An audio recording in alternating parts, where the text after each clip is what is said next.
In this video, we're going to look at the effect of lone pair electrons on our VSEPR theory. And lone pairs have more of effect on the geometry than covalent bonds do. And we can look at why that is. So when electrons are in a covalent bond, they are really between two nuclei, and so they are being neutralized by that nuclei. While in a lone pair, you have two electrons here with only one nucleus, so they're repelling each other, and so your electrons are more spread out in space. And that has an effect on the rest of your structure. There's greater repulsion. And repulsion really goes lone pair to lone pair are very repulsive of each other. Then lone pair, bonding pair, and finally bonding pair, bonding pair.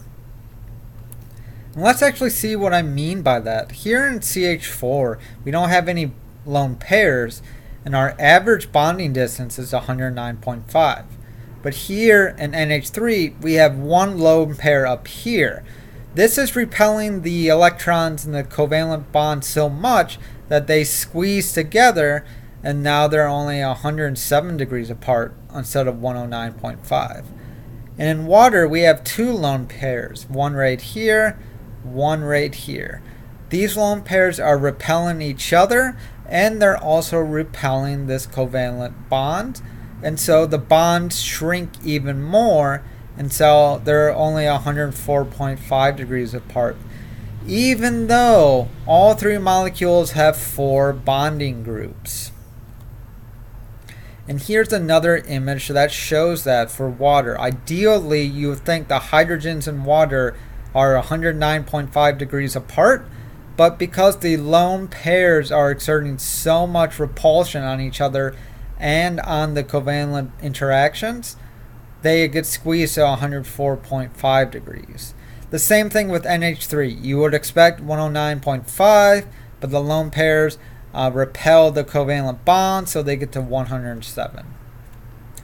So that was four bonding groups with lone pairs. Let's look at what happens with 5 electrons groups with a lone pair. And the idea is you want to put your electron so that it interacts with the least amount of covalent bonds. Because remember, all these are negatively charged. So if you put your lone pair up here at the top, it is interacting with 3 sets of electrons, and that's going to be very energetically unfavorable. What happens is that you get your lone pair in the equatorial position, and your geometry is called seesaw then, because it kind of looks like a seesaw. Now if you have 5 groups with 2 lone pairs, again, you're going to try and space your lone pairs out so that they don't interact with each other. And what you get is this T shape of your molecules that are left bonded together. And if you get 3 lone pairs, well, you're going to put those in a triangle around your central atom, and then your other atoms are going to be straight up and down, and you're back to a linear geometry. If you have 6 groups with 1 lone pair, again, you want to have it so the lone pair interacts with as few things as possible, and it has as much space as possible. So you're going to put it down at the bottom, and you get a square pyramidal geometry. 2 lone pairs, you just replace the top bond with your lone pairs to get a square planar, because your lone pairs are super far apart from each other, and that's what you want because they all have the most repulsion. And that's it for VSEPR series with lone pairs. Again, like previous, I would just make flashcards with this and memorize what these structures are called. I think that is actually the best way to learn that. And with this, I will see you in the next video.